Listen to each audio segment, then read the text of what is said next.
5 ಪ್ರಮುಖ ರಾಜ್ಯಗಳಲ್ಲಿ ಮೈತ್ರಿ ಫೇಲ್ ಆಯಿತು. ಆದರೆ ಉತ್ತರ ಪ್ರದೇಶದಲ್ಲಿ ಸಕ್ಸಸ್ ಕಂಡಿದೆ.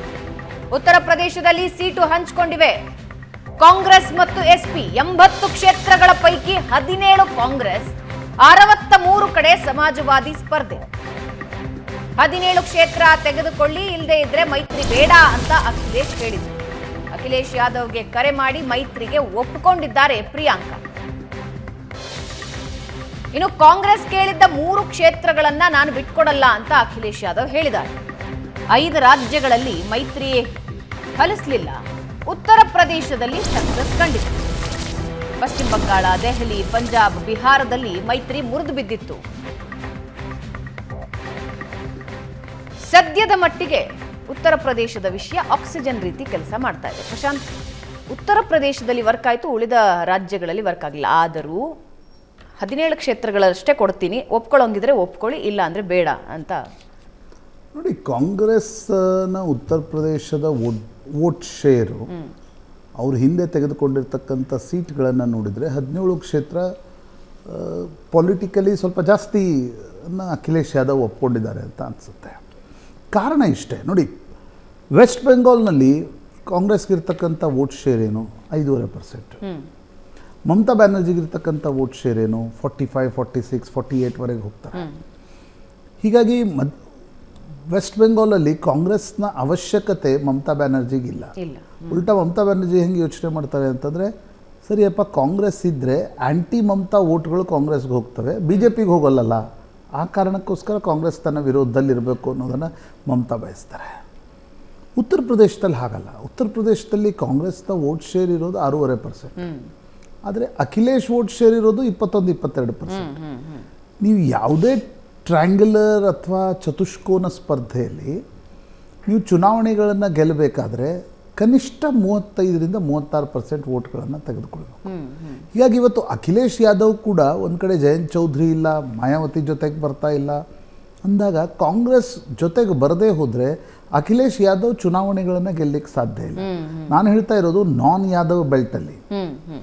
ಯಾದವ್ ಬೆಲ್ಟಲ್ಲಿ ಸರಿ ಯಾದವ್ರ ಬಾಹುಳ್ಯ ಇದೆ, ಒಂದು ಸೀಟ್ಗಳನ್ನು ಗೆಲ್ಬೋದೇನೋ ಅಖಿಲೇಶ್. ಆದರೆ ನಾನ್ ಯಾದವ್ ಬೆಲ್ಟ್ನಲ್ಲಿ ನೀವು ಮತ್ತೊಂದು ಪಕ್ಷ ಜೊತೆಗೆ ಬರದೆ, ಮತ್ತು ಕಾಂಗ್ರೆಸ್ ಕೂಡ ಯಾರ ಮತಗಳನ್ನು ಉತ್ತರ ಪ್ರದೇಶದಲ್ಲಿ ಪಡೆಯುತ್ತೆ, ಅದು ಮುಸ್ಲಿಂ ಮತಗಳನ್ನೇ ಜಾಸ್ತಿ ಪಡೆಯುತ್ತೆ. ಕಾಂಗ್ರೆಸ್ನ ನಾಯಕತ್ವ ಇರತಕ್ಕಂಥದ್ದೇ ಮುಸ್ಲಿಮರು, ಸ್ವಲ್ಪ ಮಟ್ಟಿಗಿನ ಬ್ರಾಹ್ಮಣ ಸಮುದಾಯ, ಬಿ ಜೆ ಪಿ ಜೊತೆ ಯಾರು ನಾರಾಜಿದ್ದಾರೆ ಅವರು ಕಾಂಗ್ರೆಸ್ ಜೊತೆ ಉಳ್ಕೊಂಡಿದ್ದಾರೆ. ನೀವು ಅದರಲ್ಲಿ ಮುಸ್ಲಿಂ ಮತಗಳು ಕೂಡ ಉತ್ತರ ಪ್ರದೇಶದಲ್ಲಿ ಓಡಿದ್ರೆ B J P will times ನಾವು ಸರ್ವೆ ಹೇಳ್ತಾ ಇತ್ತಲ್ಲ 73, 74, 75 ಅಲ್ಲಿವರೆಗೆ ಆ ಕಾರಣದಿಂದ ಅಖಿಲೇಶ್ ಯಾದವ್ ಕಾಂಗ್ರೆಸ್ ಜೊತೆ ಮೈತ್ರಿಗೆ ಒಪ್ಕೊಂಡಿದ್ದಾರೆ ಅಂತ ಅನಿಸುತ್ತೆ. ಕಾಂಗ್ರೆಸ್ 40 ಕ್ಷೇತ್ರಗಳನ್ನು ಕೇಳ್ತಾ ಇತ್ತು, ವಿಚ್ ಈಸ್ ಅನ್ರಿಯಲಿಸ್ಟಿಕ್. ಕಾಂಗ್ರೆಸ್ನ ಅಷ್ಟು ಶಕ್ತಿಯೇ ಕಾಂಗ್ರೆಸ್ ಬಳಿ ಇಲ್ಲ. ಈಗ 17 ಸೀಟ್ಗಳಿಗೆ ಕಾಂಗ್ರೆಸ್ ಒಪ್ಕೊಂಡಿದೆ. ಅಖಿಲೇಶ್ ಯಾದವ್ ಕೂಡ 17 ಕೊಡ್ತೀನಿ, ಅದರಲ್ಲಿ 3 ಕ್ಷೇತ್ರಗಳನ್ನೇನು ಕಾಂಗ್ರೆಸ್ ಕೇಳ್ತಾ ಇತ್ತು ಆ ಕ್ಷೇತ್ರಗಳನ್ನು ಬಿಟ್ಕೊಡೋಕ್ಕಾಗಲ್ಲ, ಬೇರೆ ಕ್ಷೇತ್ರಗಳನ್ನು ಕೊಡ್ತೀನಿ ಅನ್ನೋದ್ರ ಮೇಲೆ ಮೈತ್ರಿಯನ್ನು ಮಾಡಿಕೊಂಡಿದ್ದಾರೆ. ಉತ್ತರ ಪ್ರದೇಶದಲ್ಲಿ ನೋಡಿ 2007ರಲ್ಲಿ ಮಾಯಾವತಿ ದೊಡ್ಡ ಪ್ರಮಾಣದಲ್ಲಿ ಗೆದ್ದರು. ಅಂದರೆ ಅವರು ಪೊಲಿಟಿಕಲ್ ಸಮೀಕರಣಗಳನ್ನೇ ಬದಲಾಯಿಸ್ಬಿಟ್ರು. ಹಾತಿ ನಹಿ ಗಣೇಶ ಬ್ರಹ್ಮ ವಿಷ್ಣು ಮಹೇಶ ಅಂಥೇಳಿ ಬ್ರಾಹ್ಮಣರ ಮತಗಳನ್ನು, ರಜಪೂತರ ಮತಗಳನ್ನು ಕೂಡ ತೆಗೆದುಕೊಂಡು ಮಾಯಾವತಿ ಗೆದ್ದುಬಿಟ್ರು. 2012ರಲ್ಲಿ ಸಮಾಜವಾದಿ ಪಕ್ಷ ದೊಡ್ಡ ಬಹುಮತದೊಡನೆ ಅಲ್ಲಿ ಗೆಲ್ತು. ಇಲ್ಲಾಂದರೆ ಸಮ್ಮಿಶ್ರದ ಯುಗ ಅಲ್ಲಿ ನಡೆದಿತ್ತು. ನಿಮಗೆ 92ದ ಈ ಒಂದು ವಿವಾದಿತ ಕಟ್ಟಡ ಧ್ವಂಸದ ನಂತರ ಸಮ್ಮಿಶ್ರ ಸರ್ಕಾರಗಳು ಬರ್ತಾ ಇದ್ವು. ಮಾಯಾವತಿ ಮತ್ತು ಮುಲಾಯಂ ಸೇರಿ ಅಧಿಕಾರವನ್ನು ರಚಿಸಿದ್ರು, ಬಿ ಜೆ ಪಿ ಮಾಯಾವತಿ ಸೇರಿ ಅಧಿಕಾರವನ್ನು ರಚಿಸಿದ್ರು. 2012ರಲ್ಲಿ ಸಮಾಜವಾದಿ ಪಕ್ಷ ಗೆದ್ದ ನಂತರ 2014ರಲ್ಲಿ ಯಾವಾಗ ಬಿ ಜೆ ಪಿ ನರೇಂದ್ರ ಮೋದಿಯವ್ರನ್ನ ಕರ್ಕೊಂಡು ಬಂತು, ಗುಜರಾತ್ ಮಾಡೆಲ್ ಅತಿ ಹೆಚ್ಚು ಕೆಲಸ ಮಾಡಿದ್ದು ಭಾವನಾ ಉತ್ತರ ಪ್ರದೇಶದಲ್ಲಿ.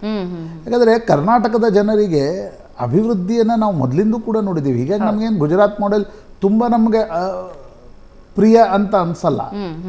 ಆದರೆ ಉತ್ತರ ಪ್ರದೇಶದಂಥ ಹಿಂದುಳಿದ, ರಸ್ತೆಗಳಿಲ್ಲ, ಮೂಲಭೂತ ಸೌಕರ್ಯಗಳಿಲ್ಲದ ರಾಜ್ಯಕ್ಕೆ ಗುಜರಾತ್ ಮಾಡೆಲ್ ತುಂಬ ಪ್ರಿಯವನ್ನಿಸ್ತೊಡಗಿತು. 14ರಲ್ಲಿ ಒಂದು ದೊಡ್ಡ ಜಯವನ್ನು ನರೇಂದ್ರ ಮೋದಿ ದಾಖಲಿಸಿದರು. ನನಗನ್ಸುತ್ತೆ ಒಂದು ನಾವೆಲ್ಟಿ ಫ್ಯಾಕ್ಟರ್ನ ಆಧಾರದ ಮೇಲೆ ಗೆದ್ದರು. 17ರಲ್ಲಿ ನೋಡ್ತಾ ಸಮಾಜವಾದಿ ಪಾರ್ಟಿ, ಮಾಯಾವತಿ ಇಬ್ಬರೂ ಮೈತ್ರಿ ಮಾಡಿಕೊಂಡ್ರು, ಕಾಂಗ್ರೆಸ್ ಮೈತ್ರಿ ಮಾಡಿಕೊಂಡ್ರು, BJP ಏಕಾಂಗಿಯಾಗಿ ಬಹುಮತವನ್ನು ಹಿಡಿತು. ಇವತ್ತೇನು ಸ್ಥಿತಿ ಇದೆ ಅಂತಂದರೆ ಮಾಯಾವತಿ ಕೂಡ ಅಖಿಲೇಶ್ ಜೊತೆ ಬರ್ಲಿಕ್ಕೆ ತಯಾರಿಲ್ಲ, ಯಾಕಂದರೆ ಉಪಯೋಗ ಆಗಲ್ಲ ಅಂತ. ವೋಟ್ ಶಿಫ್ಟ್ ಆಗ್ತಾ ಇಲ್ಲ, ಯಾಕೆ ಬರಬೇಕು ಅನ್ನುವ ಭಾವನೆ. ಈಗ ಅಖಿಲೇಶ್ ಉಳಿದಿರ್ತಕ್ಕಂಥದ್ದು ಕಾಂಗ್ರೆಸ್ ಮಾತ್ರ. ಭಾಳ ಪ್ರಸಿದ್ಧ ಆಗಿತ್ತು ಹೋದ ಸಲ, ಮೋದಿ ಜಿ ಕೆ ಖಿಲಾಫ್ ಉತ್ತರ ಪ್ರದೇಶಕ್ಕೆ 2 ಲಡ್ಕೆ. ಅದು ಪ್ರಸಿದ್ಧ, ಕಾಂಗ್ರೆಸ್ಸೇ ಅದನ್ನು ಪ್ರಚಾರ ಮಾಡಿತ್ತು. ಯಾರ್ಯಾರು ಅಂದರೆ ಅಖಿಲೇಶ್ ಮತ್ತು ರಾಹುಲ್ ಗಾಂಧಿ ಸೈಕಲ್ ಮತ್ತು ಕೈ ಎರಡೂ ಸೇರಿ ಹೋಗಿದ್ದಾಗ ಡೆಸಿಮೇಟ್ ಆದವು. ಹೀಗಾಗಿ ಈ ಬಾರಿ BJPಯನ್ನು ಮಣಿಸ್ಬೇಕಾದ್ರೆ ಉತ್ತರ ಪ್ರದೇಶದಲ್ಲಿ BJP 70ರ ಕನಸು ಕಾಣುತ್ತೆ, 70ರ ಮೇಲೆ ಅದನ್ನು 50ರವರೆಗೆ ತಡೆಯುವ ಪ್ರಯತ್ನವನ್ನು ಅಖಿಲೇಶ್ ಹಾಕಿದರೆ ಮಾತ್ರ ರಾಷ್ಟ್ರೀಯ ರಾಜಕಾರಣದಲ್ಲೂ ಒಂದು 20-25 ಸೀಟ್ಗಳ ಬದಲಾವಣೆ, ದೊಡ್ಡ ಬದಲಾವಣೆ, ರೈಟ್. ಅದನ್ನು ಅಖಿಲೇಶ್ಗೆ ಮಾಡಲಿಕ್ಕೆ ಸಾಧ್ಯ ಆಗತ್ತಾ? ಯಾಕಂದರೆ ಅಲ್ಲಿ ಒಂದು ರೀತಿ ಡಬಲ್ ಇಂಜಿನ್ ಇದೆ, ಒಂದು ಮೋದಿ, ಇನ್ನೊಂದು ಯೋಗಿ. ಇಬ್ಬರ ಜನಪ್ರಿಯತೆ ಕೂಡ ಏರುಗತಿಯಲ್ಲಿದೆ. ಆ ಸಂದರ್ಭದಲ್ಲಿ ನನಗನ್ಸುತ್ತೆ ಅಖಿಲೇಶ್ ಯಾದವ್ ಕಾಂಗ್ರೆಸ್ ಜೊತೆ ಮೈತ್ರಿ ಮಾಡ್ಕೊಂಡಿದ್ದಾರೆ. ಮೈತ್ರಿ ಮಾಡ್ಕೊಳ್ಳೋದು ಸುಲಭ, ಬಟ್ ಅದನ್ನು ಸೀಟಾಗಿ ಕನ್ವರ್ಟ್ ಮಾಡಲಿಕ್ಕೆ ಸಾಧ್ಯ ಆಗುತ್ತಾ? That is very important for INDIA alliance ಕೂಡ ಹೌದು. ಉತ್ತರ ಪ್ರದೇಶದಲ್ಲಿ BJPಯನ್ನು ತಡೆಯದ ಹೊರತು ನೀವು ದಿಲ್ಲಿಯಲ್ಲಿ BJPಯನ್ನು ತಡೀಲಿಕ್ಕೆ ಸಾಧ್ಯ ಆಗುತ್ತೆ ಅಂತ ಅನ್ನಿಸ್ತಾ ಇದೆ. ವಾಜಪೇಯಿ ಕಾಲದಲ್ಲೇ 50, ರಾಮ ಮಂದಿರದ ಕಾಲದಲ್ಲಿ 50-52 ಸೀಟ್ ಬರ್ತಿದ್ದು BJPಗೆ. ಮೋದಿ ಕಾಲದಲ್ಲಿ ಅದು 73ಕ್ಕೆ ಹೋಯಿತು, ಕಳೆದ ಬಾರಿ 62ಕ್ಕೆ ಬಂತು. ಅದನ್ನು 40-45ರ ಒಳಗಡೆ ತಡೆಯುವಲ್ಲಿ ಯಶಸ್ವಿಯಾದರೆ ಮಾತ್ರ ಅಖಿಲೇಶ್ಗೊಂದು ಅವಕಾಶ ಇದೆ. ರೈಟ್.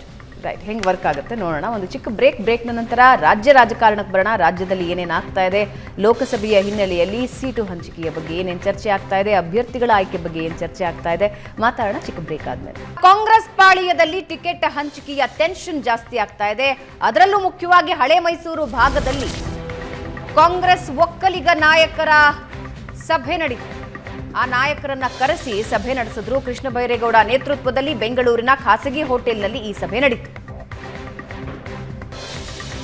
ಸಚಿವ MC ಸುಧಾಕರ್, ಕೆ ವೆಂಕಟೇಶ್, ಸಂಸದ DK ಸುರೇಶ್, ಕೃಷಿ ಸಚಿವ ಚಲುವರಾಯಸ್ವಾಮಿ, ಮಾಜಿ ಸಂಸದ ನಾರಾಯಣಸ್ವಾಮಿ, ಕಿಮ್ಮನೆ ರತ್ನಾಕರ್ ಸೇರಿದಂತೆ ಹಲವರು ಭಾಗಿಯಾಗಿದ್ದರು. ಒಕ್ಕಲಿಗ ಸಮುದಾಯದ ಶಾಸಕರು CM DCMಗೆ ಸನ್ಮಾನ ಮಾಡಿದ್ರು. ಒಕ್ಕಲಿಗ ಸಮುದಾಯಕ್ಕೆ ಪ್ರಾತಿನಿಧ್ಯ ನೀಡಿದ್ದಕ್ಕೆ ಈ ಸನ್ಮಾನ ಮಾಡಲಾಯಿತು. ಇದರ ಜೊತೆಗೆ ಒಕ್ಕಲಿಗ ಸಮುದಾಯದ ನಾಯಕರಿಗೆ CM DCM ಟಾಸ್ಕ್ ಕೊಟ್ಟಿದ್ದಾರೆ. ಹಳೆ ಮೈಸೂರು ಭಾಗದಲ್ಲಿ JDSನ ಕಟ್ ಹಾಕಬೇಕು, JDS ನಾಯಕರನ್ನ ಕಟ್ ಹಾಕಿ ಹೆಚ್ಚಿನ ಸ್ಥಾನಗಳನ್ನು ಗಳಿಸ್ಕೊಳ್ಬೇಕು, ಒಕ್ಕಲಿಗ ಸಮುದಾಯದ ವಿಶ್ವಾಸ ಗಳಿಸೋದಕ್ಕೆ ನಾಯಕರಿಗೆ ಸಲಹೆ ಕೊಡಲಾಗಿದೆ. ಪ್ರಶಾಂತ್, ಈ ಸಭೆಯ ಹಿನ್ನೆಲೆ ಏನು, ಮತ್ತೆ ಇದರ ಜೊತೆಗೆ ಯತೀಂದ್ರ ಅವರ ಚರ್ಚೆ ಕೂಡ ಬಂದಿದೆ. ಅಂದರೆ ಯತೀಂದ್ರ ಅವರನ್ನ ಮೈಸೂರು ಕೊಡಗು ಭಾಗದಲ್ಲಿ ನಿಲ್ಲಿಸಬೇಕು ಅಂತ. ಅದಕ್ಕೆ ಸಿದ್ದರಾಮಯ್ಯ ಅವರು ಖಂಡ ತುಂಡುವಾಗ ಆಗಲ್ಲ ಅಂತ ಹೇಳಿದ್ದಾರೆ. ಭವನ, ಕರ್ನಾಟಕದಲ್ಲಿ ಈ ಬಾರಿ ಲೋಕಸಭಾ ಚುನಾವಣೆಯಲ್ಲಿ ಕಾಂಗ್ರೆಸ್ ಸೀಟಾಗಿ ಕನ್ವರ್ಟ್ ಮಾಡಬಲ್ಲ ಏರಿಯಾ ಯಾವುದಾದ್ರೂ ಇದ್ದರೆ ಅದು ಹಳೆ ಮೈಸೂರು ಭಾಗ. ಯಾಕಂದರೆ ಇಬ್ಬರು ಘಟಾನುಘಟಿ ನಾಯಕರು ಹಳೆ ಮೈಸೂರಿನಿಂದ ಬರ್ತಾರೆ. ಇಬ್ಬರು 2 ವೋಟ್ ಬ್ಯಾಂಕನ್ನು ಪ್ರತಿನಿಧಿಸ್ತಾರೆ. ಒಬ್ಬರು ಅಹಿಂದ, ಇನ್ನೊಬ್ಬರು ಒಕ್ಕಲಿಗ ಮತಗಳನ್ನು ಪ್ರತಿನಿಧಿಸ್ತಾರೆ. ಆ ಕಾರಣದಿಂದ ಹಳೆ ಮೈಸೂರು ಭಾಗದಲ್ಲಿ ಎಷ್ಟು ಸೀಟ್ ತರ್ತಾರೆ ಅಂತಕ್ಕಂಥದ್ದು ಭಾಳ ಮುಖ್ಯ ಇರುತ್ತೆ. ಈಗ ನೀವು ಹಳೆ ಮೈಸೂರು ಭಾಗದಲ್ಲಿ ಮೈಸೂರು ಮತ್ತು ಚಾಮರಾಜನಗರವನ್ನು ತೆಗೆದುಕೊಂಡ್ರೆ, ಮೈಸೂರು ಸಿದ್ದರಾಮಯ್ಯನವರ ಸ್ವಂತ ಕ್ಷೇತ್ರ. ಸಿದ್ದರಾಮಯ್ಯನವರನ್ನು ಕಾಂಗ್ರೆಸ್ ಮುಖ್ಯಮಂತ್ರಿಯನ್ನಾಗಿ ಮಾಡಿದ 2013ರ ನಂತರ ಆ ಲೋಕಸಭಾ ಕ್ಷೇತ್ರವನ್ನು ಕಾಂಗ್ರೆಸ್ ಗೆದ್ದಿಲ್ಲ. 2 ಬಾರಿ ಪ್ರತಾಪ್ ಸಿಂಹ ಗೆದ್ದಿದ್ದಾರೆ, 14 ಮತ್ತು 19ರಲ್ಲಿ. 9ರಲ್ಲಿ H. ವಿಶ್ವನಾಥ್ ಗೆದ್ದಿದ್ರು. ತದನಂತರ ಕಾಂಗ್ರೆಸ್ ಆ ಸೀಟನ್ನು ಗೆದ್ದಿಲ್ಲ. ಹೀಗಾಗಿ ಸಿದ್ದರಾಮಯ್ಯನವರನ್ನ 2ನೇ ಬಾರಿ ಕೂಡ ಕಾಂಗ್ರೆಸ್ ಮುಖ್ಯಮಂತ್ರಿಯನ್ನಾಗಿ ಮಾಡಿದ ನಂತರ ಕಾಂಗ್ರೆಸ್ ಹೈಕಮಾಂಡ್ ಅಪೇಕ್ಷೆ ನಿಶ್ಚಿತವಾಗಿರುತ್ತೆ, ಮೈಸೂರು ಮತ್ತು ಚಾಮರಾಜನಗರ 2 ಕ್ಷೇತ್ರಗಳನ್ನು ಗೆದ್ದುಕೊಡ್ಲಿ ಅಂತಕ್ಕಂಥದ್ದು. ಹೀಗಾಗಿ ಅಲ್ಲಿ ಕ್ಯಾಂಡಿಡೇಟ್ ಯಾರಾಗ್ತಾರೆ ಅನ್ನೋದು ಕೂಡ ಬಹಳ ಮುಖ್ಯ ಇದೆ. ನಿನ್ನೆ ಕೆಲವು ನಾಯಕರು ಡಾಕ್ಟರ್ ಯತೀಂದ್ರ, ಯಾಕಂದರೆ ಡಾಕ್ಟರ್ ಯತೀಂದ್ರ ವರುಣಾ ಕ್ಷೇತ್ರವನ್ನು ಸಿದ್ದರಾಮಯ್ಯನವ್ರಿಗೆ ಬಿಟ್ಟುಕೊಟ್ರು. ಹೀಗಾಗಿ ಯತೀಂದ್ರ ಅವರನ್ನು ಅಕಾಮಿಡೇಟ್ ಮಾಡಬೇಕು, ಆ ಕಾರಣಕ್ಕೋಸ್ಕರ ಅವರನ್ನು ಅಲ್ಲಿ ಕ್ಯಾಂಡಿಡೇಟ್ ಮಾಡಬೇಕು ಅಂತಕ್ಕಂಥ ಒಂದಿಷ್ಟು ಬೇಡಿಕೆಯನ್ನು ಇಟ್ಟರೂ ಕೂಡ ಸಿದ್ದರಾಮಯ್ಯನವರು ಒಪ್ತಿಲ್ಲ. ಸಿದ್ದರಾಮಯ್ಯನವ್ರಿಗೆ ಗೊತ್ತಿದೆ, ಒಂದು ವೇಳೆ ಯತೀಂದ್ರರನ್ನು ಕ್ಯಾಂಡಿಡೇಟ್ ಮಾಡಿದರೆ the whole focus will be on Mysuru. ಕಳೆದ ಬಾರಿ ಕುಮಾರಸ್ವಾಮಿ ಜೊತೆಗೆ ಏನಾಯ್ತಲ್ಲ, ಕುಮಾರಸ್ವಾಮಿ ಮುಖ್ಯಮಂತ್ರಿ ಆಗಿದ್ದುಕೊಂಡು ತನ್ನ ಮಗನನ್ನು ಲೋಕಸಭಾ ಸದಸ್ಯನನ್ನಾಗಿ ಮಾಡಬೇಕು ಅನ್ನುವ ಕಾರಣಕ್ಕೋಸ್ಕರ ನಿಖಿಲ್ರನ್ನ ಏನು ಮಂಡ್ಯಕ್ಕೆ ಕಳಿಸಿದ್ರು, ಅದು ಒಂದು ರೀತಿ ವಾಟರ್ಲೂ ಥರ ಆಯಿತು. ಕರೆಕ್ಟ್. ಯಾಕಂದರೆ ನಿಮಗೆ ಮಂಡ್ಯದಲ್ಲಿ ನಿಖಿಲ್ ಕುಮಾರಸ್ವಾಮಿ ಸೋತ ತಕ್ಷಣ ಅರೆ ಮಗನನ್ನು ಗೆಲ್ಲಿಸ್ಕೊಳ್ಳಾಗದೆ ಮುಖ್ಯಮಂತ್ರಿಯನ್ನಾಗಿ ಹೇಗೆ ಮುಂದುವರಿತೀರಿ, ನಿಮಗೇನು ಪಾಪ್ಯುಲಾರಿಟಿ ಇದೆ ಅನ್ನುವ ಪ್ರಶ್ನೆ ಜನಮಾನಸದಲ್ಲೂ ಬರುತ್ತೆ, ಕಾರ್ಯಕರ್ತರಲ್ಲೂ ಬರುತ್ತೆ, ನಾಯಕರಲ್ಲೂ ಬರುತ್ತೆ. ಅದು ಕುಮಾರಸ್ವಾಮಿಗೆ ಮುಳುವಾಯಿತು. ಸಿದ್ದರಾಮಯ್ಯನವ್ರಿಗೆ ಚೆನ್ನಾಗಿ ಗೊತ್ತಿದೆ, ಒಂದು ವೇಳೆ ಈಗ ಡಾಕ್ಟರ್ ಯತೀಂದ್ರರನ್ನು ಏನಾದರೂ ಒತ್ತಡಕ್ಕೊಳಗಾಗಿ ಮೈಸೂರಿನಲ್ಲಿ ಅಭ್ಯರ್ಥಿ ಮಾಡಿದರೆ ಸಿದ್ದರಾಮಯ್ಯನವರ ದೊಡ್ಡ ಸಮಸ್ಯೆ ಏನು, ಒಕ್ಕಲಿಗರ ಕೈ ಜೊತೆಗೆ ಬರಲ್ಲ ಅಂತ. ಸಿದ್ದರಾಮಯ್ಯನವರು ಬಂದಾಗ ಒಕ್ಕಲಿಗರು ಒಂದಿಷ್ಟು ಈಗ ಕಳೆದ ಬಾರಿ ಲಿಂಗಾಯತರು ಸೋಮಣ್ಣನವ್ರನ್ನ ತಂದು ಬಿ ಜೆ ಪಿ ನಿಲ್ಲಿಸಿದ್ದ್ಯಾಕೆ, ಲಿಂಗಾಯತರು ಬ್ಲಾಕ್ ಮಾಡಲಿ ಅಂತ. ಆದರೆ ವರುಣಾದ ಲಿಂಗಾಯತರು ಸಿದ್ದರಾಮಯ್ಯನವರು ಕೈ ಕೊಡಲಿಲ್ಲ. ಚಾಮುಂಡೇಶ್ವರಿಯಲ್ಲಿ ಒಕ್ಕಲಿಗರ ವಿರೋಧದ ಕಾರಣದಿಂದಲೇ ಅಲ್ವಾ ಕಳೆದ ಬಾರಿ 2018ರಲ್ಲಿ ಸಿದ್ದರಾಮಯ್ಯನವರು ಸೋತಿದ್ರು. ಹೀಗಾಗಿ ಡಾಕ್ಟರ್ ಯತೀಂದ್ರರ ಸ್ಪರ್ಧೆಗೆ ಸಿದ್ದರಾಮಯ್ಯನವರಲ್ಲಿ ಒಂದಿಷ್ಟು ಹಿಂದೇಟು ನಿಶ್ಚಿತವಾಗಿದ್ದಂತೆ ಕಾಣ್ತಾ ಇದೆ. ಯಾಕಂದರೆ ಅದು ಪೂರ್ತಿ ಫೋಕಸ್ ಅಲ್ಲಿ ತಿರುಗುತ್ತೆ. ಒಂದು ವೇಳೆ ಅದು ಗೆದ್ದರೆ ಸರಿ, ಸೋತ್ರೆ ಇಡೀ ರಾಜ್ಯದಲ್ಲಿ ಏನು ಮಾತು ಶುರುವಾಗುತ್ತೆ, ಅರೆ ಮುಖ್ಯಮಂತ್ರಿ ಮಗನೇ ಲೋಕಸಭಾ ಚುನಾವಣೆಯನ್ನು ಗೆಲ್ಲಿಲ್ಲ, ಅವರು ಯಾಕೆ ಮುಖ್ಯಮಂತ್ರಿಯಾಗಿ ಮುಂದುವರಿತಾರೆ, ಹೇಗೆ ಮುಂದುವರಿತಾರೆ, ಈ ಚರ್ಚೆಗಳು ಶುರು ಆಗ್ತವೆ. ಐ ಥಿಂಕ್ ಸಿದ್ದರಾಮಯ್ಯನವ್ರಿಗೆ ಚೆನ್ನಾಗಿ ಗೊತ್ತಿದೆ ಈ ಚರ್ಚೆಗಳು ಬೇಡ ಅನ್ನುವ ಕಾರಣಕ್ಕೋಸ್ಕರ ಕೂಡ ಡಾಕ್ಟರ್ ಯತೀಂದ್ರರ ಸ್ಪರ್ಧೆಗೆ ಹಿಂದೇಟು ಹಾಕ್ತಿದ್ದಾರೆ ಅಂತ ಅನಿಸುತ್ತೆ. ಅಲ್ಲಿ ಒಂದು ಕಾಂಗ್ರೆಸ್ನಲ್ಲಿ ಒಂದು ಸಣ್ಣ ನಿಧಾನವಾಗಿ ಕನ್ಸೆನ್ಸಸ್ ಬರ್ತಾ ಇದೆ, ಒಕ್ಕಲಿಗ ಕ್ಯಾಂಡಿಡೇಟ್ ಅಂದ್ಕೊಡೋದು. ಯಾಕೆ ಆಗ್ತಿತ್ತು ಪ್ರತಿ ಸಲ ಅಂದರೆ ಈಗ ಪ್ರತಾಪ್ ಸಿಂಹ ಅವರು ಆ್ಯಕ್ಚುಲಿ ಉಡುಪಿ ಚಿಕ್ಕಮಂಗ್ಳೂರು ಟಿಕೆಟ್ ಕೇಳಿದರು. ಬಿ ಜೆ ಪಿ ಹೇಳ್ತು ಉಡುಪಿ ಚಿಕ್ಕಮಂಗ್ಳೂರು ಕೊಡೋಕ್ಕಾಗಲ್ಲ, ಹಾಸನಕ್ಕೆ ಹೋಗಿ ಅಂತ. ಹಾಸನ ಆಗಲ್ಲ ಅಂದಾಗ ಇಲ್ಲ ಮೈಸೂರಿಗೆ ಹೋಗಿ ಅಂತ ಮೈಸೂರಿಗೆ ಹೋದರು. ಅವರ ಲಕ್ ನೋಡಿ, ನರೇಂದ್ರ ಮೋದಿ ಅವರ ಒಂದು ಅಲೆ ಇತ್ತು, ಜೊತೆಗೆ ಒಕ್ಕಲಿಗರ ಮತಗಳ ಕ್ರೋಢೀಕರಣ ಕೂಡ ಪ್ರತಾಪ್ ಸಿಂಹ ಅವರ ಕೈ ಹಿಡಿತು. ಏನಾಯಿತು, JDSಗೆ ಕಾಂಗ್ರೆಸ್ ಗೆಲ್ಲೋದು ಬೇಡಾಗಿತ್ತು. ಯಾಕಂದರೆ H. ವಿಶ್ವನಾಥ್ ಕ್ಯಾಂಡಿಡೇಟ್ ಆಗಿದ್ದರು. ಆಗ ನಿಮಗೆ ನೆನಪಿದ್ರೆ H. ವಿಶ್ವನಾಥ್ ದೇವೇಗೌಡರ ವಿರುದ್ಧ ವಾಚಾಮಗೋಚರವಾಗಿ ಬೈತಾ ಇದ್ರು. ಆ ಕಾರಣದಿಂದ ಒಕ್ಕಲಿಗ ಮತಗಳು ತಂತಾನೆ ಕ್ರೋಢೀಕರಣಗೊಂಡು ಪ್ರತಾಪ್ ಸಿಂಹ ಗೆದ್ದರು. 2019ರಲ್ಲೂ ಕೂಡ ವಿಜಯಶಂಕರ್ ಕ್ಯಾಂಡಿಡೇಟ್ ಆದಾಗ ಪ್ರತಾಪ್ ಸಿಂಹ ಅವರಿಗೆ JDSನ ಸಹಾಯದ ಕಾರಣದಿಂದ, JDSನ ಸಹಾಯ ಅನ್ನೋದಕ್ಕಿಂತ ಲೋಕಸಭೆಯಲ್ಲಿ ಒಕ್ಕಲಿಗರು BJPಯತ್ತ ಶಿಫ್ಟ್ ಆದರು ಮೈಸೂರಿನಲ್ಲೂ ಕೂಡ. ಅದು ಪ್ರತಾಪ್ ಸಿಂಹ ಅವರಿಗೆ ಇನ್ನೊಂದು ಸಲ ಸಹಾಯ ಮಾಡಿತು. ಹೀಗಾಗಿ ಈ ಬಾರಿ ಕಾಂಗ್ರೆಸ್ಗೆ ಅನಿಸ್ತಾ ಇದೆ, ನಾವು OBC ಕ್ಯಾಂಡಿಡೇಟ್ ಕುರುಬ ಕ್ಯಾಂಡಿಡೇಟ್ ಇನ್ನೊಂದು ಸಲ ಕೊಟ್ಟರೆ ಒಕ್ಕಲಿಗರು ಈಗಾಗಲೇ BJP JDS ಮೈತ್ರಿ ಆಗಿದೆ, ಹೀಗಾಗಿ ಒಕ್ಕಲಿಗರ ಕ್ರೋಢೀಕರಣ ಎಲ್ಲ ಆಗ್ಬೋದು. ಅದನ್ನು ತಡಿಬೇಕಾದ್ರೆ ನಾವು ಕೂಡ ಒಕ್ಕಲಿಗರ ಕ್ಯಾಂಡಿಡೇಟ್ ಹಾಕಬೇಕು. ಒಕ್ಕಲಿಗರ 50,000ನೋ 70,000ನೋ 80,000ನೋ 1,00,000ನೋ ಮತಗಳನ್ನು ತೆಗೆದುಕೊಂಡ್ರೆ ಅಹಿಂದ ಮತಗಳ ಜೊತೆಗೆ ನಾವು ಚುನಾವಣೆ ಗೆಲ್ಲಬಹುದು ಅಂತಕ್ಕಂಥ ಲೆಕ್ಕಾಚಾರ ಕಾಂಗ್ರೆಸ್ನಲ್ಲಿದೆ. ಹೀಗಾಗಿ DK ಶಿವಕುಮಾರ್ ಕೂಡ ಡಾಕ್ಟರ್ ಸುಶ್ರುತ್ ಹೆಸರನ್ನು ಹೇಳಿದರು. ನಾನಾ ರೀತಿಯ ಚರ್ಚೆಗಳು ನಡೀತಾ ಇವೆ. ಮೊನ್ನೆಯ ಸಭೆಯಲ್ಲಿ ಆ ಬಗ್ಗೆ ಕೂಡ ವಿಸ್ತೃತ ಚರ್ಚೆ ನಡೆದಿದೆ. ಒಕ್ಕಲಿಗ ಕ್ಯಾಂಡಿಡೇಟ್ ಹಾಕೋದರ ಬಗ್ಗೆ ಒಂದು ಕನ್ಸೆನ್ಸಸ್ ಇದೆ ಅನ್ನೋದನ್ನು ಕಾಂಗ್ರೆಸ್ ಮೂಲಗಳು ಹೇಳ್ತಾ ಇವೆ. ಪಕ್ಕದ ಚಾಮರಾಜನಗರ ಡಾಕ್ಟರ್ ಮಹದೇವಪ್ಪ ಅವರನ್ನು ಮಂತ್ರಿ ಮಾಡಲಿಕ್ಕೆ ಈ ಬಾರಿ ಕಾಂಗ್ರೆಸ್ ಹೈಕಮಾಂಡ್ ತುಂಬ ಉತ್ಸುಕತೆ ತೋರಿಸ್ತಾ ಇರಲಿಲ್ಲ. ಯಾಕಂದರೆ ಪ್ರಿಯಾಂಕ್ ಖರ್ಗೆ ಫಸ್ಟ್ ಕೋಟಾದಲ್ಲೇ ಮಂತ್ರಿ ಆದರು.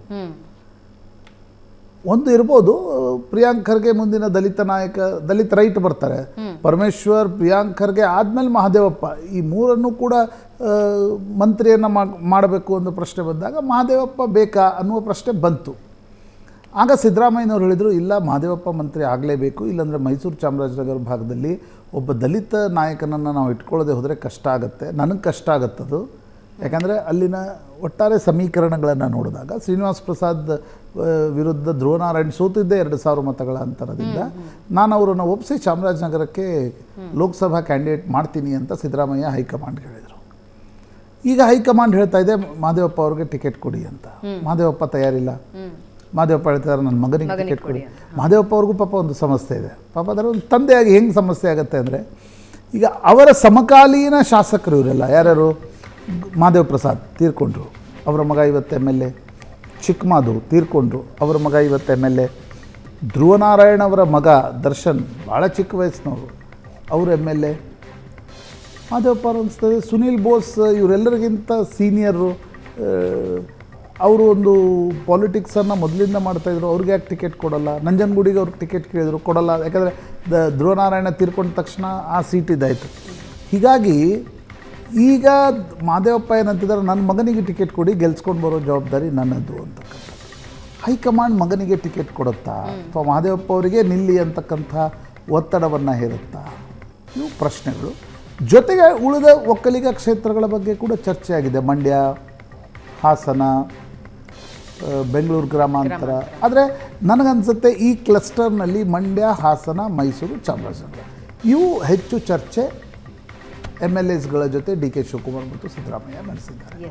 ಮತ್ತೊಂದು ಕಡೆ ಕಲಬುರಗಿಯದು ಬಗ್ಗೆಯೂ ಚರ್ಚೆ ಆಗಿದೆ. ಕಲಬುರಗಿಯಲ್ಲಿ ಏನಾಗ್ತಾ ಇದೆ, ಯಾರು ಕ್ಯಾಂಡಿಡೇಟ್ ಕಾಂಗ್ರೆಸ್ ಕಡೆಯಿಂದ, ಮಾತಾಡೋಣ ಚಿಕ್ಕ ಬ್ರೇಕ್ ಆದ್ಮೇಲೆ. ಮಂಡ್ಯದಲ್ಲಿ ಲೋಕಸಭಾ ಅಖಾಡ ರಂಗೇರ್ತಾ ಇದೆ. ಹೈಕಮಾಂಡ್ಗೂ ಮುನ್ನಾನೇ ಮಂಡ್ಯ ಅಭ್ಯರ್ಥಿಯ ಘೋಷಣೆಯಾಗಿದೆ. ಕಾಂಗ್ರೆಸ್ ಶಾಸಕರಿಂದಲೇ ಅಭ್ಯರ್ಥಿ ಹೆಸರು ಬಹಿರಂಗ ಆಗಿದೆ. ಮಂಡ್ಯ ಕಾಂಗ್ರೆಸ್ ಟಿಕೆಟ್ ಸ್ಟಾರ್ ಚಂದ್ರುಗೆ ಬಹುತೇಕ ಖಚಿತ. ಸ್ಟಾರ್ ಚಂದ್ರು ಜೊತೆ ಪ್ರಚಾರ ಆರಂಭಿಸಿದ್ದಾರೆ ಶಾಸಕ ಗಣಿಗ ರವಿ. ಪ್ರಚಾರದ ವೇಳೆ ಅಭ್ಯರ್ಥಿ ಹೆಸರು ಹೇಳ್ತಾ ಇದ್ದಾರೆ ಶಾಸಕ ಗಣಿಗ ರವಿ. MP ಅವ್ರು ಕರ್ಕೊಂಡ್ ಬಂದಿದ್ದೀನಿ, ಮಾತಾಡ್ಸೋ. ವೆಂಕಟರಮಣೇಗೌಡರು ಅಂತ, ಅವ್ರನ್ನ ಸ್ಟಾರ್ ಚಂದ್ರು ಅಂತಾರೆ, ಬಹಳ ಸಂಭಾವಿತರು, ನಾಗಮಂಗಲ ಊರವರು. MP ನಿಲ್ಲಿಸ್ತಾ ಇದ್ವಿ. ನಮ್ಮ MP ಅವ್ರು ಕರ್ಕೊಂಡ್ ಬಂದಿದ್ದೀನಿ, ಮಾತಾಡ್ಸೋ. ವೆಂಕಟರಮಣೇಗೌಡರು ಅಂತ, ಅವ್ರನ್ನ ಸ್ಟಾರ್ ಚಂದ್ರು ಅಂತಾರೆ, ಬಹಳ ಸಂಭಾವಿತರು, ನಾಗಮಂಗಲ ಊರವರು. MP ನಿಲ್ಲಿಸ್ತಾ ಇದ್ವಿ. ನಮ್ಮ MP ಅವ್ರು ಕರ್ಕೊಂಡ್ ಬಂದಿದ್ದೀನಿ, ಮಾತಾಡ್ಸೋ. ಪ್ರಶಾಂತ್, ಹೈಕಮಾಂಡ್ಗೆ ಮುಂಚೆ ರವಿ ಗಣಿಗ ಹೇಳ್ತಿದ್ದಾರೆ MP ನ ಕರ್ಕೊಂಡ್ ಬಂದಿದ್ದೀನಿ ಮಾತಾಡ್ಸು ಅಂತ. ಇಲ್ಲ, ಅಂದರೆ ಹೈಕಮಾಂಡ್ಗಿಂತ ಮುಂಚೆ ಆದರೂ ಕೂಡ ಎಲ್ಲ ಶಾಸಕರು ಸೇರಿ ಡಿ ಕೆ ಶಿವಕುಮಾರ್ ಮತ್ತು ಸಿದ್ದರಾಮಯ್ಯನವ್ರ ಜೊತೆಗೂ ಕೂಡ ಚರ್ಚೆ ಮಾಡಿ ಸ್ಟಾರ್ ಚಂದ್ರು ಅವರನ್ನೇ ನಿಲ್ಲಿಸಬೇಕು ಅಂತಕ್ಕಂಥ ಒತ್ತಡ ಇದೆ. ಅವರನ್ನೇ ನಿಲ್ಲಿಸಬೇಕು ಅಂತ, ಯಾಕಂದರೆ ಕ್ಯಾಂಡಿಡೇಟ್ ಇಲ್ಲ. ಅದರ್ವೈಸ್ ಚಲುವರಾಯಸ್ವಾಮಿ ನಿಂತ್ಕೋಬೇಕು. ಚಲುವರಾಯಸ್ವಾಮಿ ಅದಕ್ಕೆ ತಯಾರಿಲ್ಲ. ಆ ಕಾರಣದಿಂದ ಈ ಚಂದ್ರು ಅವರ ಒಂದು ಹೆಸರನ್ನು ಕಳೆದ 4-5 ದಿನಗಳಿಂದ ಹೆಚ್ಚೆಚ್ಚು ಗಾಣಿಗ ರವಿ ಹೇಳ್ತಾ ಇದ್ದಾರೆ ಹೆಸರನ್ನು. ಇವರನ್ನು MP ಟಿಕೆಟ್ ಕೊಡ್ತೀವಿ ಅಂತಕ್ಕಂಥದ್ದು. ಮಂಡ್ಯದಲ್ಲಿ ಪ್ರಶ್ನೆ ಇರತಕ್ಕಂಥದ್ದು ಏನು ಅಂತಂದರೆ, ಒಂದು ಕಾಂಗ್ರೆಸ್ ಕ್ಯಾಂಡಿಡೇಟನ್ನು ಘೋಷಿಸಿಬಿಟ್ಟಿದೆ. ಒಂದು ಸುಮಲತಾ ಮತ್ತು JDS ನಡುವೆ ಏನಾಗುತ್ತೆ ಅಂತಕ್ಕಂಥದ್ರ ಬಗ್ಗೆ ಕುತೂಹಲ ಇದೆ. ನಿನ್ನೆ ಕುಮಾರಸ್ವಾಮಿ ದಿಲ್ಲಿಗೆ ಹೋಗಿದ್ದಾರೆ. ಅವರು ಫಾಲಿ ನಾರಿಮನ್ ಅವರ ಅಂತ್ಯ ಸಂಸ್ಕಾರ ಮತ್ತು ಅವರ ಅಂತಿಮ ದರ್ಶನಕ್ಕೆ ಕೂಡ ಹೋಗಿದ್ರು. ಯಾಕಂದರೆ ದೇವೇಗೌಡರಿಗೆ ಹೋಗ್ಲಿಕ್ಕೆ ಸಾಧ್ಯ ಆಗ್ತಾ ಇಲ್ಲ ಅನ್ನೋ ಕಾರಣಕ್ಕೋಸ್ಕರ.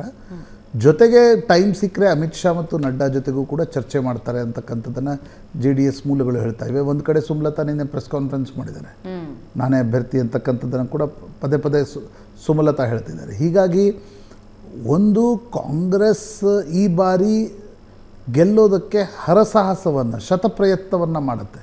ಯಾಕಂದರೆ ಒಂದು ಕಡೆ ಬಹುತೇಕ ಕಾಂಗ್ರೆಸ್ನ ಶಾಸಕರೇ ಗೆದ್ದು ಬಂದಿದ್ದಾರೆ ಈ ಸಲ.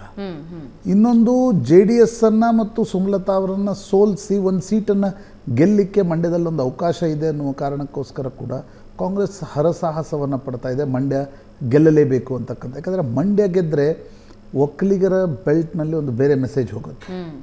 ಅದು ಕೂಡ ಕಾಂಗ್ರೆಸ್ಗೆ, ಡಿ ಕೆ ಶಿವಕುಮಾರ್ಗೂ ಕೂಡ ಬೇಕಾಗಿರ್ತಕ್ಕಂಥದ್ದು. ಒಂದು ಕಡೆ ಸಿದ್ದರಾಮಯ್ಯನವರ ಕಾರಣದಿಂದ ಅಹಿಂದ ಮತಗಳು ಬರ್ತವೆ, ಒಕ್ಕಲಿಗರ ಮತಗಳು ಡಿವೈಡ್ ಆದರೂ ಕೂಡ ನಮಗೊಂದು ಲಾಭ ಇದೆ ಅಂತಕ್ಕಂಥದ್ದನ್ನು ಕಾಂಗ್ರೆಸ್ ಲೆಕ್ಕ ಹಾಕ್ತಾ ಇದೆ.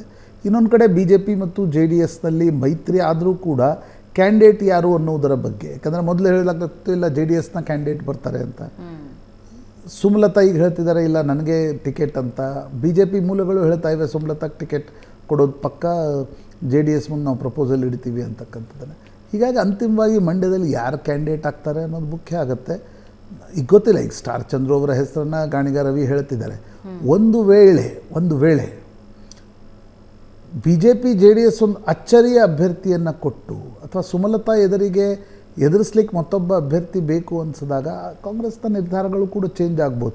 ಹಿಂಗೆ ಇರುತ್ತೆ ಅಂತ ಹೇಳಲಿಕ್ಕೆ ಸಾಧ್ಯ ಇಲ್ಲ. ಬಟ್ ಕಾಂಗ್ರೆಸ್ ಸದ್ಯದ ಮಟ್ಟಿಗೆ at this point of time star Chandru ಅವರೇ ನಮ್ಮ ಅಭ್ಯರ್ಥಿ ಅಂತಕ್ಕಂಥದ್ದನ್ನು ಹೇಳ್ತಾ ಇದೆ. ರೈಟ್, ನೋಡೋಣ. ಹಾಗಾದರೆ ಮಂಡ್ಯ ಅಖಾಡ ಬಹಳ ಇಂಟ್ರೆಸ್ಟಿಂಗ್ ಆಗಿರುತ್ತೆ. ಕ್ಯಾಲ್ಕುಲೇಷನ್ಸ್ ಯಾವುದೇ ನಿಮಿಷದಲ್ಲೂ ಬದಲಾಗಲೂಬಹುದು. ಒಂದು ಚಿಕ್ಕ ಬ್ರೇಕ್ ತಗೋಣ. ಬ್ರೇಕ್ನ ನಂತರ ಕಲಬುರಗಿ ಕಡೆ ಹೋಗೋಣ. ಕಲಬುರಗಿ ಬಗ್ಗೆ ಒಂದಷ್ಟು ಡಿಸ್ಕಷನ್ಸ್ ಆಗ್ತಾ ಇವೆ. ಏನದು ಅನ್ನೋದನ್ನು ಹೇಳ್ತೀವಿ ಚಿಕ್ಕ ಬ್ರೇಕ್ ಆದ್ಮೇಲೆ. ಲೋಕಸಭೆ ಚುನಾವಣೆ ಹೊಸ್ತಿಲಲ್ಲಿ ರಾಜಕೀಯ ರಂಗೇರ್ತಾ ಇದೆ. ಕಾಂಗ್ರೆಸ್ ಪಾಳ್ಯದಲ್ಲಿ ಕಲಬುರಗಿ ಅಭ್ಯರ್ಥಿ ಆಯ್ಕೆ ಕಸರತ್ತು ನಡೀತಾ ಇದೆ. ಬೆಂಗಳೂರಿನ ಖಾಸಗಿ ಹೋಟೆಲ್ನಲ್ಲಿ ಕಲಬುರಗಿ ಕೈ ನಾಯಕರ ಸಭೆ ನಡೆದಾಗ ವಿಷಯ ಪ್ರಸ್ತಾಪ ಆಗಿದ್ದು, ಸಚಿವ ಪ್ರಿಯಾಂಕ್ ಖರ್ಗೆ, ಶರಣಪ್ರಕಾಶ್ ಪಾಟೀಲ್ ನೇತೃತ್ವದಲ್ಲಿ ಸಭೆ ನಡೆಯಿತು. ಖನಿಜಾ ಫಾತಿಮಾ, ಅಲ್ಲಮಪ್ರಭು ಪಾಟೀಲ್, ಶಾಸಕ ಅಜಯ್ ಸಿಂಗ್, ಎಂಎಲ್ಸಿ ತಿಪ್ಪಣ್ಣ ಸೇರಿ ಹಲವು ನಾಯಕರು ಭಾಗಿಯಾಗಿದ್ದರು. ಮಲ್ಲಿಕಾರ್ಜುನ ಖರ್ಗೆ ಅವರ ಸ್ಪರ್ಧೆ ವಿಚಾರದಲ್ಲಿ ಒಂದಷ್ಟು ಚರ್ಚೆ ನಡೆಯಿತು. ಕಲಬುರಗಿಯಿಂದ ಮತ್ತೆ ಖರ್ಗೆ ಅವರನ್ನ ಕಣಕ್ಕಿಳಿಸೋದಕ್ಕೆ ಒತ್ತಡ ಕೇಳಿಬರ್ತಾ ಇದೆ. ನಿನ್ನೆಯ ಸಭೆಯಲ್ಲಿ ಖರ್ಗೆ ಅವರ ಪರ ಅಭಿಪ್ರಾಯ ವ್ಯಕ್ತ ಆಯಿತು. ಎಐಸಿಸಿ ಅಧ್ಯಕ್ಷರು ಸ್ಪರ್ಧಿಸಲ್ಲ, ಆದ್ರಿಂದ ನಾವೆಲ್ಲ ಹೋಗಿ ಸ್ಪರ್ಧೆ ಮಾಡುವಂತೆ ಮನವಿ ಮಾಡೋಣ. ಅವರು ಸ್ಪರ್ಧೆ ಮಾಡದೇ ಇದ್ರೆ ಅವರ ಕುಟುಂಬದವರನ್ನೇ ಸ್ಪರ್ಧೆಗೆ ಇಳಿಸೋಣ ಅಂತ ಚರ್ಚೆ ಮಾಡಿದ್ದಾರೆ. ಹಾಗಾದ್ರೆ ಅಖಾಡದಲ್ಲಿ ಯಾರಿದ್ದಾರೆ ಅಂತ ನೋಡೋದಾದ್ರೆ, ಹೆಸರುಗಳು ಯಾರ್ದಿದೆ ಅಂತ ನೋಡೋದಾದ್ರೆ, ಖರ್ಗೆ ಅವರ ಅಳಿಯ ರಾಧಾಕೃಷ್ಣ ಅವರ ಸ್ಪರ್ಧೆಗೆ ನಿಲ್ಲಲಿ ಅಂತ ಮಾತು ಕೇಳಿ ಬರ್ತಾ ಇದೆ. ಪ್ರಶಾಂತ್, ಖರ್ಗೆ ಅವ್ರು ನಿಲ್ಲಿ, ಇಲ್ಲ ಅಂದ್ರೆ ಅವರ ಕುಟುಂಬದಲ್ಲೇ ಅಂದ್ರೆ ಅವರ ಅಳಿಯ ನಿಂತ್ಕೊಳ್ಳಿ ಅಂತ ಒಂದು ಚರ್ಚೆ. ನೋಡಿ, ಮಲ್ಲಿಕಾರ್ಜುನ್ ಖರ್ಗೆ ಅವ್ರಿಗೊಂದು ರೆಕಾರ್ಡ್. 1972ಕ್ಕೆ ಅವರು ಮೊದಲ ಬಾರಿ MLA ಆಗಿದ್ದರು, ಗುರುಮಿಟ್ಕಲ್. ಅದಾದ ನಂತರ ಅವರು 2008ರಲ್ಲಿ ಡಿಲಿಮಿಟೇಷನ್ ಆಯಿತು, ಚಿತ್ತಾಪುರದಿಂದ ಗೆದ್ದರು. ನಂತರ ಅವ್ರನ್ನ AICC ಹೇಳ್ತು, ಇಲ್ಲ ನೀವು, ಯಾಕಂದರೆ ಅದು ಸಿದ್ದರಾಮಯ್ಯ ಮತ್ತು ಖರ್ಗೆ ನಡುವೆ ಸ್ವಲ್ಪ ಜಟಾಪಟಿ ಶುರು ಆದಾಗ ನೀವು ದಿಲ್ಲಿಗೆ ಬನ್ನಿ ಅಂತ ಹೇಳಿದಾಗ ಖರ್ಗೆ ಅವರನ್ನು ಕಲಬುರಗಿ ಲೋಕಸಭಾ ಕ್ಷೇತ್ರದಿಂದ ಟಿಕೆಟ್ ಕೊಡಲಾಯಿತು. ಗೆದ್ದು ಬಂದರು. 14ರಲ್ಲಿ ಮತ್ತೆ ಗೆದ್ದರು. ನರೇಂದ್ರ ಮೋದಿ ಎದುರು ಲೋಕಸಭಾ ವಿರೋಧ ಪಕ್ಷದ ಅಧಿಕೃತ ವಿರೋಧ ಪಕ್ಷದ ನಾಯಕರಲ್ಲದೆ ಹೋದರೂ ಕೂಡ ಕಾಂಗ್ರೆಸ್ ಪಕ್ಷದ ನಾಯಕರಾಗಿ ಖರ್ಗೆ ಅವರ ಒಂದು ಅನುಭವ ಮತ್ತು ಅವರ ಪರ್ಫಾರ್ಮೆನ್ಸ್ ವಾಸ್ ಎಕ್ಸಲೆಂಟ್. ಆದರೆ BJPಯ ಒಂದು ಏನಂತಾರೆ ಪಿನ್ ಪಾಯಿಂಟ್ ಆಪರೇಷನ್ನಿಂದಾಗಿ ಉಮೇಶ್ ಜಾಧವ್ ಅವರನ್ನು ಕರ್ಕೊಂಡು ಬಂತು, ಧರ್ಮ್ ಸಿಂಗ್ ಅವರ ಆಪ್ತ. ಮಲ್ಲಿಕಾರ್ಜುನ್ ಖರ್ಗೆ ಲೋಕಸಭಾ ಚುನಾವಣೆ ಸೋತರು, ರಾಜ್ಯಸಭೆಗೆ ಹೋದರು. ಈ ಬಾರಿ ಅವರನ್ನು ಚುನಾವಣಾ ಕಣಕ್ಕಿಳಿಸ್ಬೇಕಾ ಬೇಡವಾ ಅಂತಕ್ಕಂಥದ್ರ ಬಗ್ಗೆ ಚರ್ಚೆಗಳು ನಡೀತವೆ. ಯಾಕಂದರೆ Mallikarjun Kharge will be A star campaigner, ಇಡೀ ದೇಶದಲ್ಲಿ ಓಡಾಡಬೇಕು. ಕಲಬುರಗಿಗೆ ನಿಂತರೆ ಮತ್ತೊಮ್ಮೆ BJP ಇದೇ ರೀತಿಯ ಪ್ರಯತ್ನವನ್ನು ಮಾಡುತ್ತೆ. ಆ ರಿಸ್ಕ್ ಬೇಡ, ಈಗ ಹೇಗೂ ರಾಜ್ಯಸಭೆಯಲ್ಲಿದ್ದಾರೆ ಅಂತಕ್ಕಂಥ ಚರ್ಚೆಗಳು ಕೇಳಿ ಬರ್ತಾ ಇವೆ. ಇನ್ನೊಂದು ಥಾಟ್ ಕೂಡ ಇದೆ, AICC ಅಧ್ಯಕ್ಷರೇ ತಮ್ಮ ಕ್ಷೇತ್ರದಿಂದ ಚುನಾವಣೆ ನಿಲ್ಲದೇ ಇದ್ದರೆ ಹೇಗೆ ಅಂತಕ್ಕಂಥದ್ದು. ಅದು ದಿಲ್ಲಿಯಲ್ಲಿರ್ತಕ್ಕಂಥ ಥಾಟ್. ಬಟ್ ಖರ್ಗೆ ಅವ್ರಿಗೆ ಮತ್ತು ಅವರ ಕುಟುಂಬಕ್ಕೆ ಅನಿಸ್ತಾ ಇರ್ತಕ್ಕಂಥದ್ದು ಖರ್ಗೆ ಅವರು ಲೋಕಸಭಾ ಚುನಾವಣೆ ನಿಲ್ಲೋದು ಬೇಡ, ಇಡೀ ದೇಶ ಓಡಾಡಲಿ ಅಂತಕ್ಕಂಥದ್ದು. ಹಾಗಿದ್ದಲ್ಲಿ ಖರ್ಗೆ ಅವ್ರು ನಿಂತರೆ ಸರಿ, ಖರ್ಗೆ ಅವರೇ ಕ್ಯಾಂಡಿಡೇಟ್ ಆಗ್ತಾರೆ. ನಿಲ್ಲದೆ ಹೋದರೆ ಯಾರು ಅಂತಕ್ಕಂಥದ್ರ ಬಗ್ಗೆ ಕೂಡ ಚರ್ಚೆಗಳು ನಡೀತಾ ಇವೆ. ಈ ಬಾರಿ ಹೈದರಾಬಾದ್ ಕರ್ನಾಟಕದಲ್ಲಿ ಕಾಂಗ್ರೆಸ್ಗೊಂದು ಅವಕಾಶ ಇದೆ, ಮೊನ್ನೆ ವಿಧಾನಸಭಾ ಚುನಾವಣೆಗಳ ನಂತರ ಅನ್ನುವ ಕಾರಣಕ್ಕೋಸ್ಕರ. ಮತ್ತು BJPಯ ಏನು MPs ಇದ್ದಾರೆ ಅವ್ರ ವಿರುದ್ಧ ಕೂಡ ಒಂದು ಆ್ಯಂಟಿ ಇನ್ಕಂಬನ್ಸಿ ಇದೆ. ಅದರ ಲಾಭವನ್ನು ಪಡೆದುಕೊಳ್ಬೇಕು ಅನ್ನುವ ಕಾರಣಕ್ಕೋಸ್ಕರ ಒಂದು ವೇಳೆ ಖರ್ಗೆ ನಿಂತರೆ ಸರಿ, ಇಲ್ಲವಾದಲ್ಲಿ ಖರ್ಗೆ ಅವರ ಕುಟುಂಬದಿಂದಲೇ ಯಾರಾದರೂ ನಿಲ್ಲಬೇಕು. Priyank Kharge not interested. ತಂದೆಯೇ ರಾಷ್ಟ್ರೀಯ ರಾಜಕಾರಣದಲ್ಲಿದ್ದಾಗ, ಅವರಿಲ್ಲೊಂದು ಮಂತ್ರಿ ಪದವಿ ಇದ್ದಾಗ, ರಾಜ್ಯ ರಾಜಕಾರಣದಲ್ಲಿ ಮಿಂಚುವ ಮತ್ತು ಮುಂದೆ ಭವಿಷ್ಯದ ಪ್ರಶ್ನೆಗಳಿದ್ದಾಗ ಅವ್ರು ಹೋಗಿ ಲೋಕಸಭೆಯಲ್ಲಿ ಏನು ಮಾಡ್ತಾರೆ? ಆ ಕಾರಣಕ್ಕೋಸ್ಕರ ಖರ್ಗೆ ಅವರ ಅಳಿಯ Radhakrishna is A very good political manager. Kharge ಅವರ ದಿಲ್ಲಿ ಅವರು ಶಿಫ್ಟ್ ಆದ ನಂತರ ಅವರ ಕ್ಷೇತ್ರ, ಅವರ ಇಡೀ ಗುಲ್ಬರ್ಗಾದ ರಾಜಕಾರಣವನ್ನು ನೋಡ್ಕೊಳ್ತಾ ಇರ್ತಕ್ಕಂಥವ್ರು ರಾಧಾಕೃಷ್ಣ. ನಾನೊಂದೆರಡು ಬಾರಿ ಅವ್ರನ್ನ ಭೇಟಿ ಮಾಡಿದ್ದೀನಿ ದಿಲ್ಲಿಯಲ್ಲಿ. ತೆರೆಮರೆಯಲ್ಲಿ ನಿಂತು ನಿಭಾಯಿಸ್ತಾ ಇದ್ದರು. ಅವರನ್ನು ತೆರೆಯ ಮುಂದೆ ಕರೆತರುವ ಪ್ರಯತ್ನ ಆಗ್ತಾ ಇದೆ. ಹೀಗಾಗಿ ರಾಧಾಕೃಷ್ಣ ಅವರನ್ನ ಕ್ಯಾಂಡಿಡೇಟ್ ಮಾಡಬೇಕು ಅಂತಕ್ಕಂಥದ್ದು ಖರ್ಗೆ ಕುಟುಂಬದಲ್ಲಿ ಆಲ್ಮೋಸ್ಟ್ ಫೈನಲ್ ಆಗಿದೆ. ನನಗನ್ಸುತ್ತೆ AICC ಅಧ್ಯಕ್ಷರಿರುವಾಗ ಒಂದು ದಿಲ್ಲಿಯಲ್ಲಿ ಇಲ್ಲಪ್ಪ ಎಲ್ಲರೂ ನಿಂತ್ಕೊಳ್ಳೇಬೇಕು ಅಂತಕ್ಕಂಥದ್ದು ಏನಾದರೂ ಬಂದರೆ ಖರ್ಗೆ ಅವರು ನಿಂತ್ಕೊಳ್ಬೋದೇ ಹೊರತು ಅದರ್ವೈಸ್ ರಾಧಾಕೃಷ್ಣ ಅಲ್ಲಿ ಕ್ಯಾಂಡಿಡೇಟ್ ಆಗೋದು ನಿಶ್ಚಿತ ಅಂತ ಅನಿಸುತ್ತೆ. ರೈಟ್, ಇದೇ ಸುದ್ದಿಯೊಂದಿಗೆ ಇವತ್ತಿನ ನ್ಯೂಸ್ ಅವರ್ ಮಾರ್ನಿಂಗ್ ಎಡಿಷನ್ ಮುಗಿಸೋಣ. ಪ್ರಶಾಂತ್, ಧನ್ಯವಾದ ಚರ್ಚೆಯಲ್ಲಿ ಭಾಗಿಯಾಗಿದ್ದಕ್ಕೆ. ವೀಕ್ಷಕರೇ, ಇದು ಇವತ್ತಿನ ನ್ಯೂಸ್ ಅವರ್ ಮಾರ್ನಿಂಗ್ ಎಡಿಷನ್. ನೇರ, ದಿಟ್ಟ, ನಿರಂತರ ಸುದ್ದಿಗಾಗಿ ನೋಡ್ತಾ ಇರಿ ಏಷ್ಯಾನೆಟ್ ಸುವರ್ಣ ನ್ಯೂಸ್.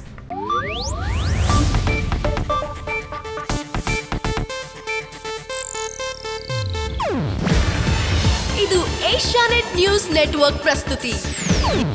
ನೀವು ನೋಡ್ತಿದ್ದೀರಾ ಏಷ್ಯಾನೆಟ್ ಸುವರ್ಣ ನ್ಯೂಸ್.